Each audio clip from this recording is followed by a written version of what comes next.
Salut les gars, alors dans la série des voitures qui sont arrivées au garage, que j'ai bricolé, que j'ai roulé mais que je n'ai pas filmé donc que vous n'avez pas vu rouler, en voilà une autre. Ceci est un JLB Cheetah, vous l'avez vu en unboxing, vous l'avez vu techniquement au début d'un run où je disais que j'avais pété un triangle, enfin une cale de triangle et le support d'aileron, mais vous ne l'avez pas vu rouler pour la simple et bonne raison que il a déjà trouvé un acheteur. Bon alors, petite présentation rapide de l'engin pour l'acheteur. Fin de présentation rapide. Bon, la carrosserie, vient d'un T2M Pirate XTS, je crois. Donc, c'est une carrosserie qui est franchement assez robuste, hein, de 3 morceaux de scotch. Mais regardez, elle a aucune craquelure. C'est pas génial ça? Aucune craque. Franchement, ça c'est top. Donc, à l'intérieur,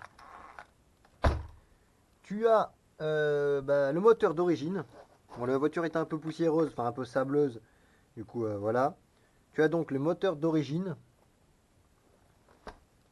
Bouge pas. En 2500 kV, c'est un 36 par 70. Assez coupleux pour faire un backflip sur demande en fait, c'est ça qui est rigolo. Avec un pignon de 17, vu que d'origine il y a un pignon de 15, mais j'ai pas le pignon d'origine, du coup j'ai mis le plus petit pignon en module 32 dp que j'avais, qui est un pignon de 15. Bon, donc voilà, t'as le variateur d'origine à 80 ampères, donc il manque une pale, donc du coup ça fait un petit bruit de perceuse quand il tourne, mais c'est rigolo. T'as le servot d'origine. Non, c'est un Power HD. Je pense pas que c'est celui d'origine. 1501 MG Power HD. Faudrait que je me renseigne ou que tu te renseignes. Bref. Donc là-dessus, c'est une machine qui était assez marrante à conduire.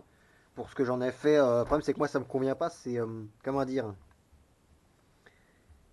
insuffisant par rapport à ce à quoi je suis habitué. Parce que un peu pour vous dire, moi je suis habitué à ça, à celui-là. D'ailleurs celui-là, regardez un peu. Voilà, vous avez rien vu. Voilà, je suis habitué à ce gros bébé, à des grosses machines 4S minimum.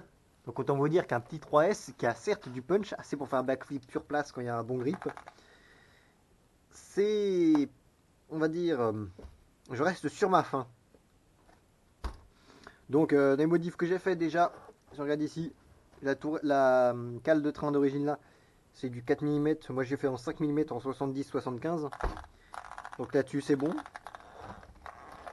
J'ai fait aussi, je sais pas si on va voir les trucs blancs là. C'est en fait des rigidifieurs de bulkhead qu'on trouve imprimés en 3D. Parce que d'origine, le bulkhead est vachement souple, donc j'en ai imprimé un pour l'avant, un pour l'arrière. Comme ça évite que le bulkhead ait des mouvements et que les roulements y bougent et qu'ainsi ton entre-dents se décale et que ça craque les diffs. Là, à l'avant et à l'arrière, tu as des roulements neufs, bon quasiment neuf à l'arrière et neuf à l'avant. Un pignon neuf à l'avant et un pignon neuf à l'arrière aussi. Donc là-dessus, c'est bon, tu devrais être correct pas mal de packs avant que ça merde. T'as un petit cache de ventilo VS Line que j'avais sous la main. Donc ça je le laisse avec. Donc celui-là il est câblé en XT90. On regarde un peu l'état des noix. Un peu de sable évidemment. Mais je te l'enverrai comme ça parce que tu vois il est nickel d'ensemble et t'es d'accord. Les cardans ils sont droits. Pareil de ce côté-là. Juste à l'avant, on va savoir pourquoi. Regarde un peu. Ils sont légèrement bananés. Mais ça écoute, c'est pas grave. C'est des cardans quand ils seront trop bananés. Une fois que tu auras fait quelques crashs. Un coup de marteau et puis c'est bon. Hein. Les amortisseurs d'origine, ils sont beaucoup plus souples. Bon, il n'y a pas la batterie, donc c'est fautif là. Ils sont beaucoup plus souples, donc en fait, ce que j'ai fait, j'ai mis une vis dans un des 4 trous du piston pour chaque amortisseur. Ce qui fait que maintenant, il est beaucoup plus agréable sur les suspensions. Avant, ça faisait vraiment, ça claquait directement. Là, vous voyez, c'est beaucoup plus. Non, ça se voit pas, mais les amortisseurs sont plus progressifs. Ça, j'aime beaucoup. Ça filme bien, j'espère, parce que j'avais pas l'air d'un con. C'est bon. Que dire de plus Je m'étais dit, il fallait que je monte un truc. Ah oui, j'ai fait aussi comme modif ici le support de roulet de wheeling. D'ailleurs, faudrait que je refasse les finitions, mais ouais, bon, c'est pas grave. Qui à la base est que je vous montre un peu. Évidemment, j'ai tout refermé, donc faut que je rouvre ça. Bon, voilà. À la base, c'est un truc comme ça. Sauf que regardez un peu, le peu de matière qui tient, et surtout ce plastique-là. Ça se voit, j'espère, mais ça se sent surtout. Il a l'air hyper rigide. Enfin, il est hyper rigide. Il est hyper fibreux. Vous voyez, vraiment là, j'arrive pas à le flexer. Bon, évidemment, ça flexe au niveau des ancrages, mais ça manque de flex. C'est trop, comment dire, c'est trop plastique. Enfin, c'est trop plastique fibré. Donc là-dessus, ça va pas tenir beaucoup. Donc j'ai remplacé par du gros nylon en 7 mm, là. Puis comme ça, le truc, tu fais atterrir comme ça va rien faire. C'est pas ça qui a pété. Ouais, ça, tu peux faire atterrir ce que tu veux là-dessus sur la roulette de wheeling. D'ailleurs, en position haute, ça donne ça. C'est vachement sympa. Donc là-dessus, tu vas être tranquille. Hein. Ces supports-là sont bien flex, surtout que là, ça va pas péter. Donc là-dessus, tu vas être bien. Et à l'avant, ce que j'ai fait comme modif, le pare-choc. J'ai refait un pare-choc en fait.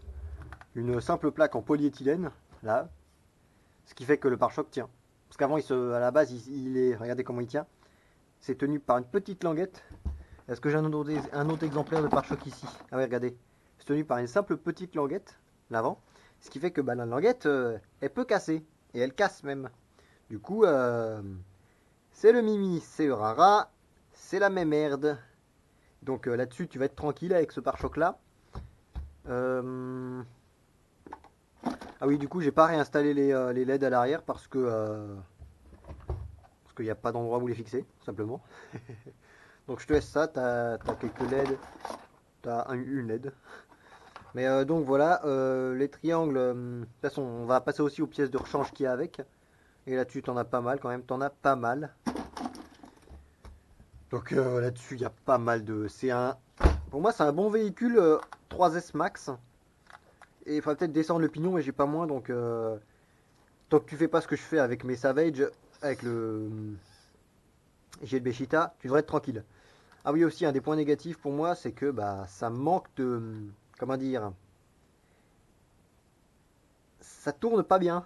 Ça tourne mal. Ça tourne assez mal quand même. Du coup, même avec le Savage, il tourne mieux. Mais écoute, hein, ça, de toute façon, ce que tu peux faire quand tu tournes, tu, euh, tu tournes en même temps, tu freines un coup sec. Du coup, ta voiture va lever une roue et elle va partir comme ça. Et là, tu peux redonner un coup de gaz pour partir.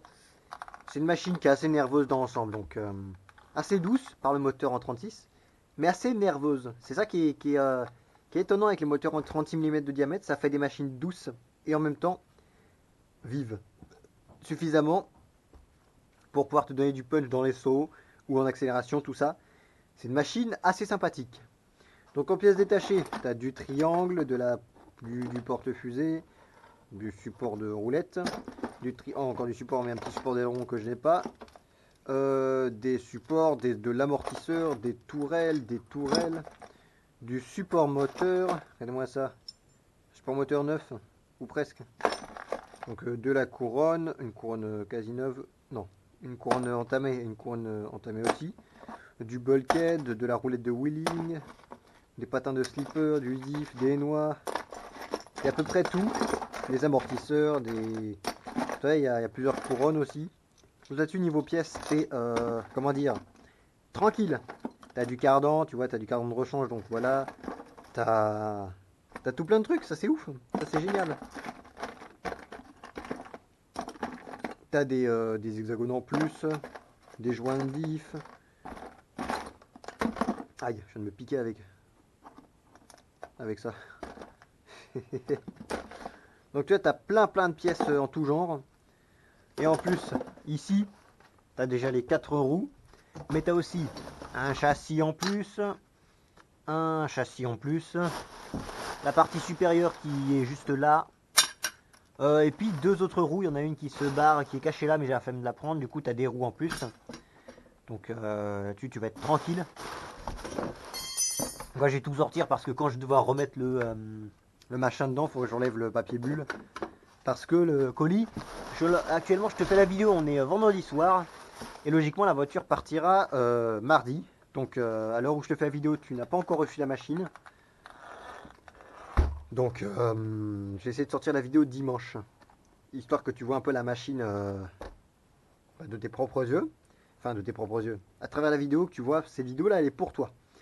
Du coup, au final, il n'y aura pas de review finale de ce véhicule-là, fait par moi-même, après avoir roulé moi-même, parce que je n'ai pas beaucoup roulé avec, simplement. Enfin, du moins, pas suffisamment pour en faire une review adaptée. Du coup, je charge monsieur... je sais plus si j'ai dit ton nom. C'est Julien. Je charge Julien de nous faire une review quand il aura bien roulé avec cette machine-là. Parce que j'ai bien envie de savoir qu'est-ce que tu en penses déjà. Et puis, bah, qu'est-ce que tu en penses, hein. Tu vois, il y a un peu de jeu, parce que la machine n'est pas neuve, mais puis de toute façon, t'as plein de pièces de rechange au cas où t'auras pété, donc là-dessus, tu es tranquille. C'est tout le châssis commencé, ça n'a pas tant roulé que ça en fait. La machine est bien, elle est vraiment bien. Donc la carrosserie, c'est une carrosserie, tout ce qu'il y a de plus basique en termes de carrosserie, t'auras pas peur de la rosser. Allez, on se teste un petit peu d'humour. Puis en plus, j'ai reçu récemment les nouveaux stickers de chez Cool Stick, donc peut-être que je vais t'en mettre un dedans. Et si j'en ai pas, c'est que bah, j'aurais oublié lors de l'envoi. Donc tant pis pour toi. De toute façon, si vous voulez des stickers, vous me contactez par mail. Et comme ça, vous pourrez acheter une planche. Le prix est de 10 € la planche de stickers. Encore une petite publicité. 10 € la planche de stickers. Comme ça, ça fait une belle planche c'est pas ta pouf. Donc voilà, voilà, monsieur Julien. Ta machine. Et puis en plus, en fait, c'est plutôt pas une vente, mais plutôt un échange que j'ai fait. Donc bientôt, il y aurait 2 nouvelles machines qui devraient arriver à la maison. Allez, moi je te dis salut, je dis salut à tout le monde et puis portez-vous bien. Allez, ciao les mecs.